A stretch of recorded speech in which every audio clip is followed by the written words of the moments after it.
Hi welcome to real estate channel. నా పేరు సత్యనారాయణ. ఒక luxury gated community premier villa ప్రాజెక్ట్స్తో మేము ముందుకు వచ్చామండి.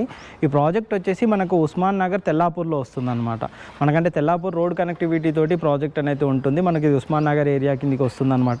ఇక్కడ మనకు బ్యాక్గ్రౌండ్లో ఏదైతే కనిపిస్తుందో అండి ఇదే అండి ఆ విల్లాస్. మనకి ఇందులో కొన్ని విల్లాస్ అయితే మనకి సేల్కి అయితే వచ్చాయండి. మీరు ఇప్పుడు ప్రజెంట్ చూస్తున్నారు కదండి, ఇది టోటల్ విల్లా ఎన్ని స్క్వేర్ యార్డ్స్ ఉంటుంది, ఏంటి ఇన్సైడ్ ఏంటి అనే డీటెయిల్స్ కూడా మీకు ఇప్పుడు ఒకసారి ఎక్స్ప్లెయిన్ చేస్తానండి. మనం ఒకసారి ఇన్సైడ్ వెళ్దామండి. ఇది వచ్చేసి మనకు మెయిన్ ఎంట్రన్స్ అండి.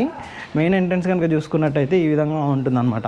మెయిన్ ఎంట్రన్స్ మంచి డోరు లాకింగ్ సిస్టమ్ తోటి మనకి ప్రాజెక్ట్ అయితే ఇస్తున్నారనమాట. మనం ఒకసారి ఇన్సైడ్ చూద్దాం చూడండి. ఈ టోటల్ ఓవరాల్ కనుక చూసుకున్నట్టయితే విల్లా వచ్చేసి 211 గజాలు అయితే ఉంటుందన్నమాట. ఇందులో వచ్చేసి మనకు ట్రిప్లెక్స్ విల్లా అండి 2699 SFT తోటి మనకి విల్లా అయితే ఉంటుంది. మీరు ప్రజెంట్ చూడొచ్చండి. ఇది వచ్చేసి మనకు హాల్ వస్తుందండి. హాల్ కనుక చూసుకున్నట్టయితే ఈ విధంగా ఉంటుంది. చుట్టూ మంచి గ్లాస్ తోటి మెష్ డోర్స్ తోటి ఈ ప్రాజెక్ట్ అయితే ఉంటుందన్నమాట. మనకి ఇక్కడ చూసుకోవచ్చండి, మనకు అవుట్ సైడ్ కూడా మంచి ఓపెన్ స్పేస్ అనేది ఇచ్చారనమాట. మీరు ఇటు ఒకసారి చూడండి ఏ విధంగా ఉందో. మనకు అవుట్ సైడ్ ఓపెన్ స్పేస్ కూడా ఈ విధంగా చాలా స్పేషియస్గానే అయితే మనకి ఇచ్చారు. మనకు విల్లాకి మధ్యలో కూడా మంచి గ్యాప్ ఉండే విధంగా చాలా స్పేషియస్గా ఉండే విధంగా ఈ ప్రాజెక్ట్ అయితే ఉంటుందండి. మనకు ఇన్సైడ్ పైన కూడా చూపెడతానండి. ఇది వచ్చేసి మనకు ట్రిప్లెక్స్ విల్లా. కింద కనుక చూసుకున్నట్టయితే హాల్ వచ్చేసి ఈ విధంగా ఉంటుంది. ఇది వచ్చేసి మనకు కిచెన్ ఏరియా అండి. కిచెన్ ఏరియా కనుక చూసుకున్నట్టయితే ఈ విధంగా ఉంటుంది. మనం ఫుల్లీ ఫర్నిష్డ్ కనుక చేయించుకున్నట్టయితే కిచెన్ ఏరియా ఈ విధంగా చాలా లగ్జరీ